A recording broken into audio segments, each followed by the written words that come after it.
Our mission, a little information on our team in particular, our program in particular, is that we are trying to play this game better than we have ever played it before. Maybe better than it's ever been played before. But we're pursuing that on a daily basis. It's a daily pursuit of mastery, and the margins are really fine in international volleyball, and so we have to find these tiny little ways that we can enhance our performance. It's critical that we do that. So we're following this mission, and we're pursuing daily mastery. Even though you notice that pursuit of mastery and that mission is more process-based, ultimately we get judged based on outcomes, even though you notice that in the mission there's nothing about an outcome.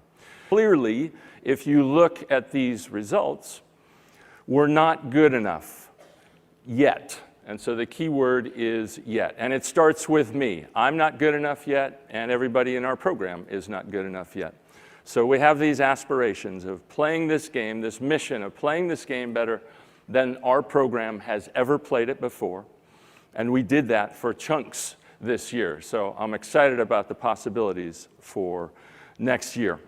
A lot of us, I think of us as teachers. Whatever we're doing, we're trying to make ourselves, I like the definition of someone who makes herself or himself progressively unnecessary, because the people who are on the court, this USA women's volleyball team that I get to work with, the honor to work with every day, they're the ones who have to make the real-time decisions, the in-game, as the ball is in flight adjustments. So we are trying to facilitate that, enhance that performance, and make things possible, maybe something special next year in Tokyo. So we have to have, nobody will deny that there's a big component to how we think the game, the mental side of the game. It's not just a physical activity, this thing called volleyball, and so many other things in life, whether it's sports or performance arts or the military or anything else. So we need to put some effort and some work into those. And so we do that on a regular basis. So I wanted to share with you all some of the tools in our kit, our mental performance kit, that are basic to the USA Women's Volleyball program. We work from a mental model. We add some layers to competition in terms of thinking about it as solving puzzles. We try to add a lot of stress in our rehearsal, in our practice, in our training. We certainly get plenty of chances to fail and to build responses to that. And then we have certain expectations too. So diving into the first one, sometimes the thoughts we have, sometimes the things we say to ourselves are incredibly not helpful. We need a simple model for how to go about this process. And I've heard a lot of them over the years, but I like the one that Peter Haberl shared with a number of us in the US OPC coaching staff. I think it derives from ACT, from acceptance and commitment therapy, but the big part of it, and I think Michael touched on this last night, is just the ability to notice, the ability to be present and to be aware, to, for example, say something, if I have a thought in my own mind, to be able to say to myself, wow, I just had a really unproductive thought. I don't even judge them as bad or good or not, or bad thoughts or good thoughts, but I think of them more as how productive can I get myself to from a mental state. So I need the ability to notice that I've had a less productive thought. And so we spend some time talking about that with our team. And we'll discuss that regularly, both in training and sometimes in competition. And then I also know that these are utterly normal And that's very comforting for people in our program, our athletes, to hear that they're not alone. We all, every high performer that I've ever discussed this with, and lots that I don't know, but I've read their stories about, they all have thoughts pop into their mind that are less productive thoughts, as I would term it. I had experience with this too. As I was getting later in my beach career, my partner and I had won an Olympic Games. A few weeks later, my shoulder gave way. It just chronically, after playing volleyball for decades, it gave out. So had shoulder surgery, was coming back. The rehab was really tough, but eventually I got back to the point where I could compete again on the professional beach tour. And we were having, thanks to me and my poor performance, I was unable to adjust to the new architecture in my shoulder. A swing that for 20 years would go this way and the ball would go exactly where I needed it to, now would go 4 feet left or 5 feet long. And I was really struggling with this and incredibly hard on myself with my thoughts. We were having the worst finishes that I've ever had. So finally, we had yet another really poor result. Lost out early in the tournament. I couldn't change my flight. I'm stuck in, it's not a bad place to be stuck in. It was a beautiful day, but I was stuck, prevented from going home in Milwaukee, Wisconsin, and finally just had to have a meeting with myself and come to grips with the fact that I may well never play at the level that I was used to before surgery ever again. That was not an easy thing to come to, but also I agreed with myself that I would stop being so hard with some of these thoughts, and came to grips with the fact that this might be my last competitive season. And that's okay. I had gotten to compete until I was 36 years old. So felt some relief, went home, practiced. We played the next tournament. My play improved, we won. We played the next tournament, we won again. Played the next one, we won. Played the next one, we won. And I ended up playing, there's goosebumps again, number 4. My record is 15 in a day. I got that in Rio. I was in a contest with one of our players to see who could accumulate more Karch bumps. Anyway, in what I thought was my final season, after I flipped my thinking a little bit, I played 10 years beyond that and finally didn't retire at the end of the 1997 season, but the 2007 season. So that was a big lesson for me in how that I've got to be more aware and understand that those are normal. And then finally just get, the third part of that model is get to what's important. What's the next task? The thing that I can control. Even if I can't control every thought that pops up into my head, what do I get to, what do I have to do next, my next job? And that's a whole lot easier because that is something utterly under my control. The second thing that we spend time doing is of course, we compete a lot and we compete against great teams. We're now ranked number 2 in the world and well positioned going into next year's Tokyo Olympics. But we try to add some layers and some nuance to what we do when we're actually competing, whether it's in our gym, our training environment, or whether we're competing against one of the world's great teams across the net. And we add this additional layer of thinking of it as that the team across the net is a puzzle to be solved, or a mathematical equation to find the solution for, or a lock to be picked. And for that matter, another layer of it is that we try to emphasize that it's not just a performance, but there's an experience side to this too. And no matter how well this particular competition goes, or how poorly it goes, there will be parts in it, hopefully, that are going to be memorable, that no matter how good or bad they were, that's something that we could write down or commit to memory that would make for a great story in 10, 20, 30, 40 years from now, something to tell our kids and grandkids. So the benefit to working more from a problem-solving and a puzzle-solving mindset is that it adds, I guess, a layer of an inquisitiveness to it, an exploration, trial and error. It's like a scientist working an experiment. And we have a couple hours and maybe a couple hundred points to figure out that solution. And so that's a big part of what we do. It helps us, as I mentioned before in that 3-part mental model, we got to get to the next task. Well, thinking about solving puzzles is big for us in terms of getting us right on to the next task. A couple examples in my history. When I was playing on the USA men's team, and when we first came up, the great team in the world was the Soviet Union. We know them now as Russia, but they had been a dominant team for 7 years, and we aspired to challenge them in the world and get to a place where we could try and knock them off. In our first Olympics, we didn't get that chance to compete against them because they and a number of Eastern Bloc countries boycotted the Olympics.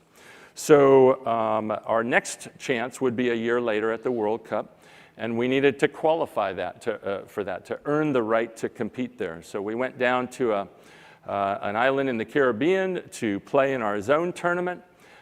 We got into puzzle solving and problem solving mode right off the bat as we drove up. They were still pouring the foundations for some of the dormitories that we were going to stay at. We never had running water for the whole 2 weeks of the competition. And so we figured out, well, luckily it rains every afternoon, so we can stand underneath the rain gutters in our underwear outside the dorm. Problem solved. We can get a shower and not go showerless for 2 weeks.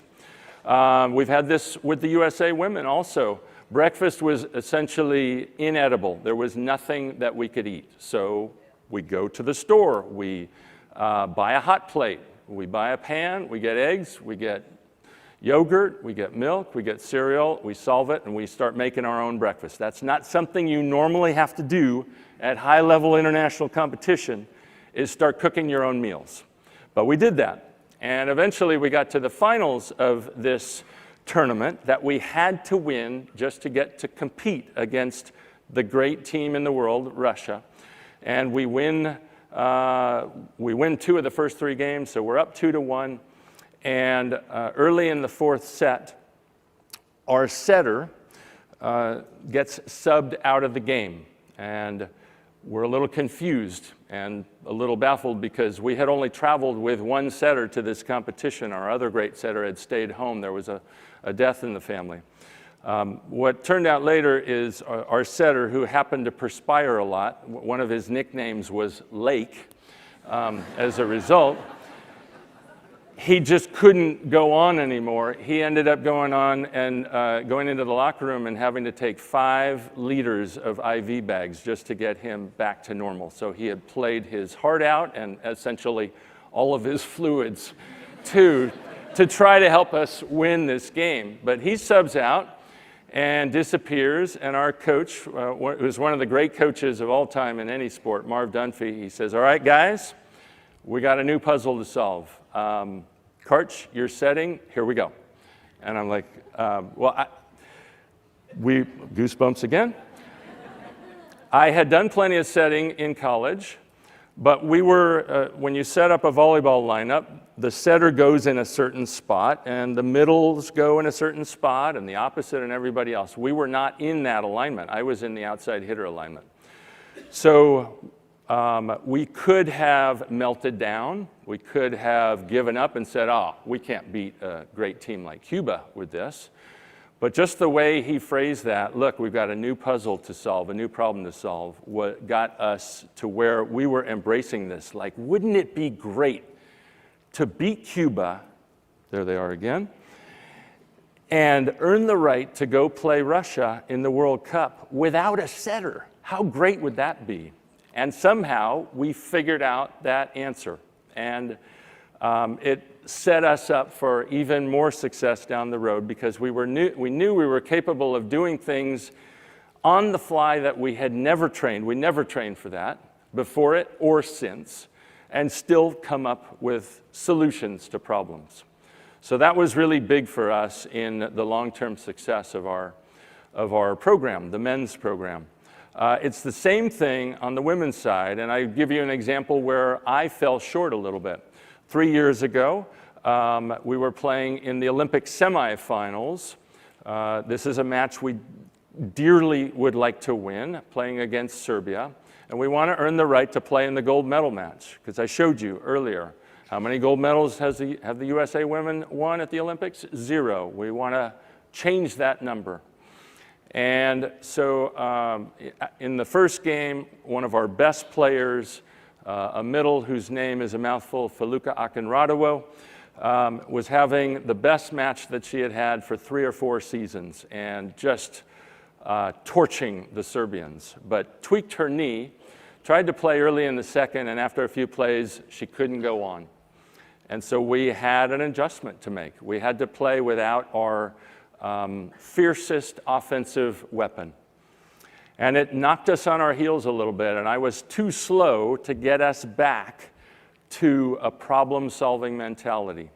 I was too slow to get our team to wrap our arms around, wow, wouldn't that be great to be able to figure out the solution across the net without our best offensive weapon. I know we're capable of it. Eventually, we righted the ship, and we got to a point where we were in a lead in the 5th game and ended up not closing the match out.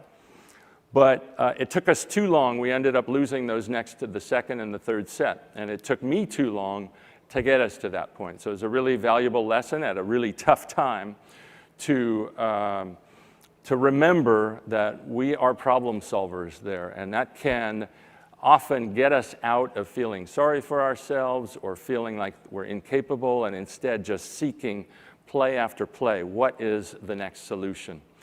The third thing that we try to do a lot is stress our team in training, in rehearsal, and practice.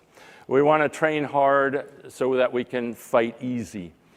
Why do we do that? Well, A, so that we can start getting some of these thoughts firing in our mind, some of these unproductive or less productive thoughts, so we get practice at using our mental model. We want to put a lot of challenge on them so that we can practice our problem-solving approach also, especially in terms of solving a challenge, whether it's a set of requirements or a team across the net.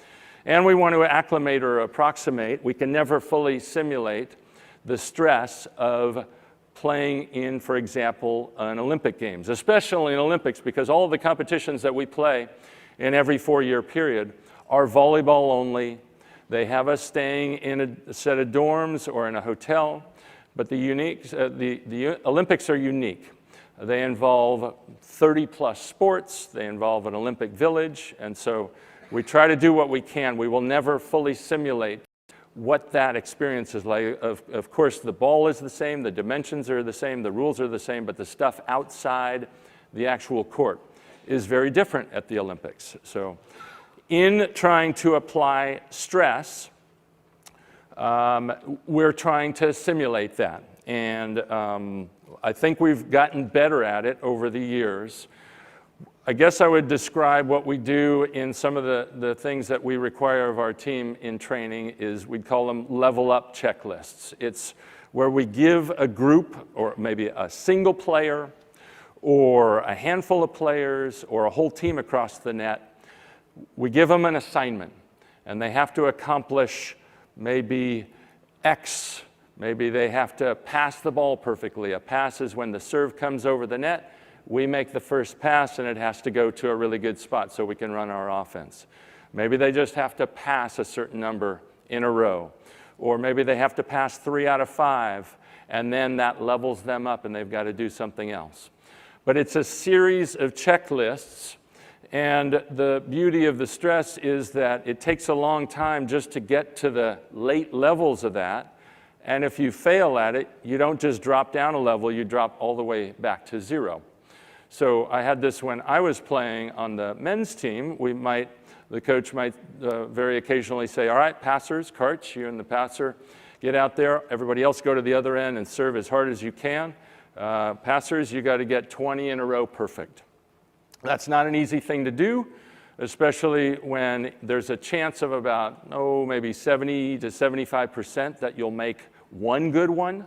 To multiply that by 20, and you can find that the odds drop quite a bit. The longest ever took us was close to 2 hours, and of course our team was getting mad at us, and so there's some extra stress there because we couldn't leave the gym and go eat lunch. This was after practice until we accomplished this task. And we try to do the same things with our USA women's team, and they have raved about some of these challenges to us in terms of how it can approximate some of the stress of competition. A good example of that was earlier this year, after we had a disappointing World Championships last year in 2018, we finished 5th and played below our potential. We decided that we needed to bring in some younger talent and inject the program with some youth. There's still time before the Olympics, two full seasons before we played. So there was a player, we had a number of players who still had college eligibility. We wanted them to spend some time with us, and one of them shows some real potential. She's more of a backcourt specialist, and she describes herself very much as a worrier. And so clearly she has a lot of thoughts coming into her head, worrying about what might happen. And so I tried to talk her down. She said, Karch, you sound just like my dad. He always talks to me about anxiety 101. And so I tried to talk her down the ledge, off the ledge, and eventually she decided to come spend time with us in our program. And the very first day, we threw her into the deep end, and we had one of these passing challenges. And all of this stuff came back to her. This fear that, what if I crash and burn? What if I'm not good enough? What if, questioning her training that she had had before she ever spent time in the USA gym. All of those things came back as she struggled and was not able to accomplish one of these level up checklists.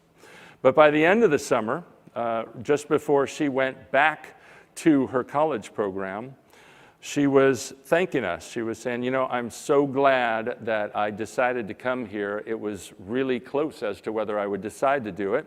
I almost turned around and went home after that first day, but I stuck with it. And the skills that you all talk about and that we have developed here were huge for me. And so she felt like she had taken a big leap in her ability to handle some of the less productive thoughts that come up in her head and get into more of a problem-solving mentality and join, even though she was a brand new member of the team, earn the right to stand tall and proud. And she knew by the end of the summer she absolutely belonged in that gym. She wasn't sure at all. And a lot of it was due to the stress that we try to apply. We're not perfect at it, but we're certainly trying to get better at it and tougher at it as the Tokyo Olympics approaches.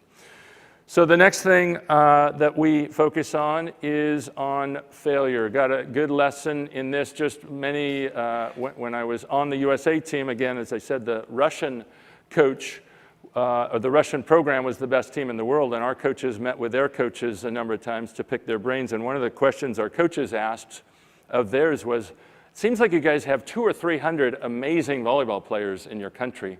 How do you choose the ones who are going to actually, how do you choose the 12 who will represent you at an Olympic Games or a World Championships? How do you narrow that down? And their coaching staff answered to our coaches.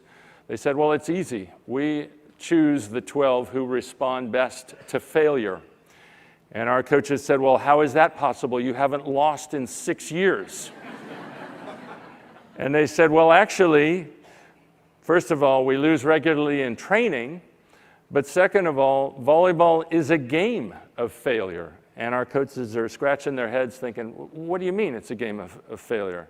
And so they went on to explain, when we have success in our sport, it's almost always a team success. If we're on offense, the serve comes over, somebody has to make a good touch on it, our setter sets somewhere, our attacker hits the ball, she terminates, she puts it to the floor.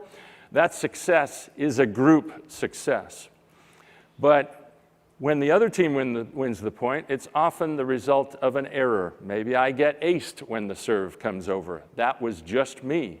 If I hit out, if I make an error on offense, that was just me. So individually, it's a huge game of failure. And so the Russians look at it, and we look at it, as there are always opportunities to respond from failure. We're the number 2 team in the world.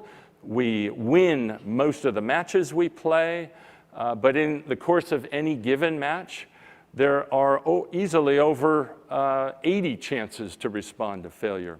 When we lost that Olympic semifinal to Serbia, we scored 101 points.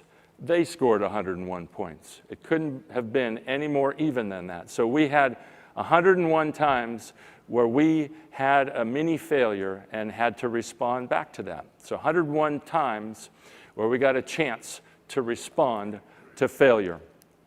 And like I said, we will certainly lose matches, and there are so many good players in our program. We're blessed to have so many good people that when we set up teams across the net, it's very difficult to win. So people get very acclimated to losing and failing in our gym regularly.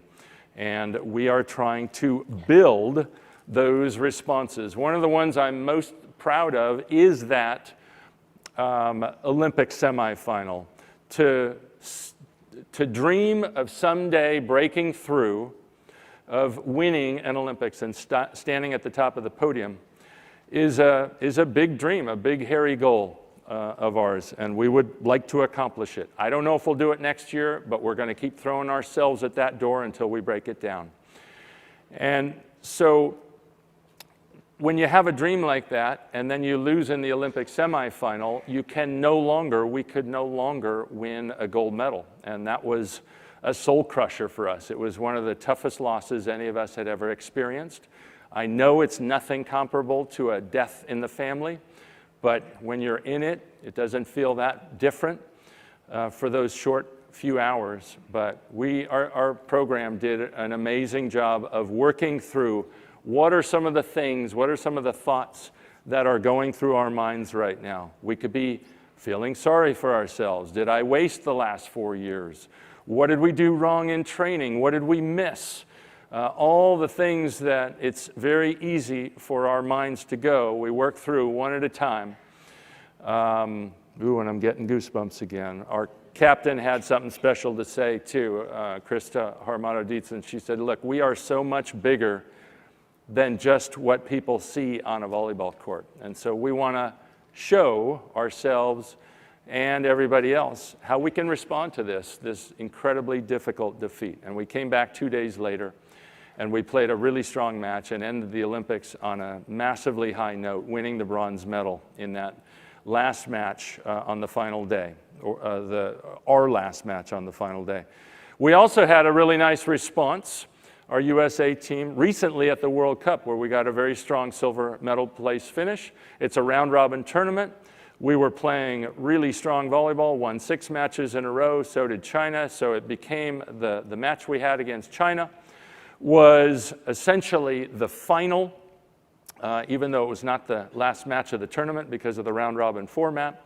They played an exceptional match. We didn't play a very good one. We ended up losing, but we then had less than 20 hours to shake that off and come back and play the first of 4 more matches that we had remaining. So again, we worked through the process and got ourselves to a much better place after the disappointment of that loss and knowing that we would not get another chance at China in that tournament. And finished the tournament really strong, won all of our remaining matches. So we won all but 1 match there, got the highest, tied for the highest finish that the USA has ever had at a World Cup, a strong silver medal finish. Finally, another tool in our toolkit is about expectations. And I get this some from Buddhism, some from a book I read many years ago called Happiness is a Serious Problem. And one of the tenets of Buddhism is that expectations are one of the big causes of suffering in life, a prime cause. There's 2 schools of thoughts on it. You know, there's a World Series going on right now. and it's fascinating. I love to watch other sports, other high-performing environments, to watch both the winning team and the losing team. Obviously, Houston's lost a couple of games in a row now. It'll be fascinating to see how they respond going to the away stadium starting tomorrow night. But there's two schools of thought. One says, well, if you want to win a World Championships or an Olympic gold medal or a Super Bowl or something like that, you have to expect it. You have to know that it's just going to happen. And I respect that school of thought. I'm not a part of it. I choose the opposite, and that is to not have expectations of outcomes, especially of results. It would be easy for me to do that because we are a very high-ranked team, and we are ranked higher than most of the teams that we play. So it would be easy for me to expect a result, an outcome, but I don't. It doesn't mean I don't have hope that that result can happen. I do have hope. It doesn't mean I don't have belief in our capability of making that result happen. But still, I purposefully prevent myself from expecting outcomes. So the only two things I go in expecting are, number one, it's going to be difficult. I don't have any outcome expectations, but I do have an expectation that it's going to be difficult. And I also have an expectation that parts are going to go badly. Hopefully not that badly, but they're going to go badly. Why do I do that? For me, I learned that I was able to get more out of myself effort-wise if I didn't expect an outcome. It meant if I don't expect an outcome, it means I got to go in and work for it. I got to get after it, and my teammates have to get after it, and we all have to get onto that next task over those hundreds of plays that we play. If I expect a result, and I did for part of my career, I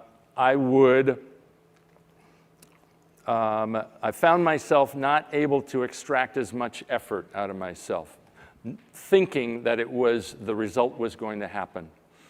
Also, the other reason I do that is just I want to derive more pleasure, more joy out of things when they do happen, certain outcomes. And I got a good lesson in that. When we won our first Olympics, we really didn't have an expectation of winning. We had a hope of medaling, but we were new to this whole game. And when we won, I felt like I was walking, ooh, there are those bumps again, walking, not touching the ground for 2 months. It was amazing. We won a gold medal at the Olympics. It was incredible. So then we went on to displace the Russians as the best team in the world, and we won the World Championships, and we won the World Cup. We go to the next Olympics. We're the defending champions and the favorites going in. And I had a very strong expectation. This should happen. This outcome should happen. We're going to win. We should win, and anything less is going to be a disaster. So when we ended up winning, there was some joy, but there was not the euphoria that we felt for 8 weeks. All I really felt was a sense of relief. I was a pile of goo after that Olympics, partly because I had different expectations. So I have shifted those expectations and refuse to have expectations of outcomes. So those are some of the things in our mental toolkit. We have a model we work through. We approach things, especially competition, not just from a competition standpoint, but adding layers like making it a solving of puzzles. We try to add a lot of stress in rehearsal. We certainly get lots of chances to respond to failure, and we I try to keep our expectations to a minimum. So first question, and this is one of the crowdsourced Twitter questions. We've seen you on camera during timeouts. And when we watch volleyball, we see you on camera during the timeouts. What is your approach to that specific component of the game? And how do you determine when it's time to instruct, to coach, to motivate, to validate, or even just step away and let the team do what they do? That's a good question. First of all, the main stoppages we have there are 3 of them in volleyball. One is called a technical timeout, where a team when the score gets to 8 and the score gets to 16, play stops. They put those in for television commercials. So no team really called a timeout, and in fact, if we're close and if we're struggling a little, we might wait and not call a timeout to let the technical be our timeout. So that's one form. Second form is things are going well for us and the other team had to call a timeout. And then the third form is things are not going well for us and we had to call a timeout. So most of the focus when the other team had to call a timeout is how do we keep the pressure on, how do we keep becoming better problem solvers and pick the lock even more and force them to call another timeout. And in that case, our thought is more, because they call the timeout, we're almost certainly going to be serving. They will have the ball, so the focus is how do we set up our block and our defense to stop the offensive pattern coming at us. When we've called a timeout, that's where I think it probably requires a little or a lot more nuance. If we've been making the same mistake over and over, sometimes my frustration will get too high and it will get to the point where I'll say, look, we have talked about this. We made a commitment to stopping it. We're not doing it. We made a commitment to doing X, Y, and Z in terms of the jobs that we have. We're not doing that. We can't say anything more. You guys take over this timeout. You're problem solvers. Solve this problem. We've talked about it too much. So that would be an example. And another case is just calming down. Maybe some people look overwhelmed. And so when they have that look, obviously you all are trained better than I am at this, but at some point, it's clear that something's going on in here, just with this look in the eyes or the fact that people are unable to make eye contact with their teammates or they're staring at their shoes or whatever. So that's when we have to get back more to our mental toolkit and to say, look, it is normal to have less productive thoughts here. So what's a more productive one? Or it might be we're struggling and I might even go around and just say, all right, what's one thing each of you can do a little better right now? Again, to focus on the third part of that mental framework, getting to what's important. And what's important is what we control the next task. Exactly. I wanted to loop in something from last night's talk with Mike Gervais.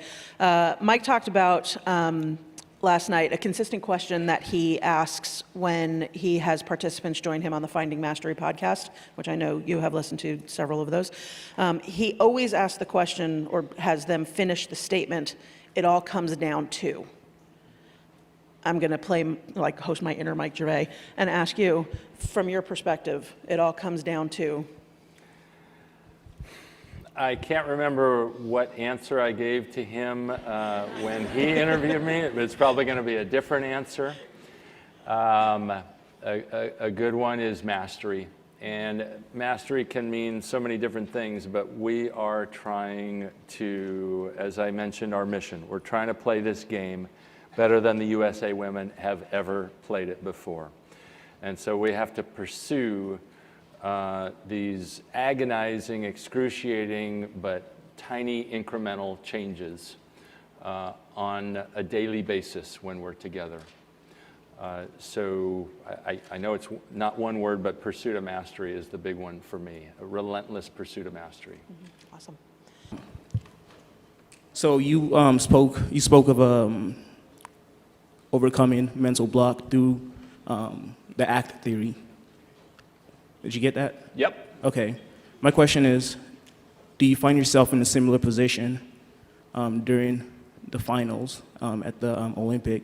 Or like as a coach? As a coach? Absolutely, yeah. Okay. When we were in that Olympic qualifier where we were really pushed to the wall, I had some unproductive thoughts come into my mind. One was, or less productive thoughts. Yeah. I started getting ahead of myself. What if we lose this match? And then I But luckily, I've spent some time practicing on that, and I thought, whoa, I just had a less productive thought, and how is that going to help me help this team win this match? So there was an example of, yeah, I did not want to have that thought come in to my mind.